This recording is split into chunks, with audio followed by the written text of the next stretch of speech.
Na mtazamaji wa LB Media, hapa ni kwa Rupaso Benjamin Mkapa. Hali ndivyo ilivyo, na hiyo ndiyo hali harisi ya uwanja kwa nje, namna ilivyofurika mashabiki wengi kweli kweli, mashabiki wa Yanga Sports Club pamoja na mashabiki wa Simba Sports Club. Hii ndiyo hali ilivyo kwa sasa kutokana shauri ambalo alituma mnyama kwenda kwa bodi ya ligi mchezo husika ambao ulibidi uchezwe hii leo tarehe 8 Machi 2025.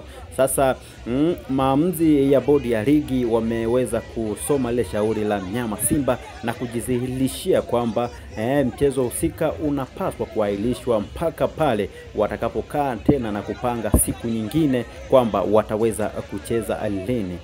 Hii ndiyo hali harisi ilivyo katika uwanja wa Benjamin Mkapa. Watu hawaelewi kweli kweli kwamba itakuwaje, nauli zetu wamepoteza mali zao kweli. Usahau kusubscribe, like, comment na kushare. Hii ni LB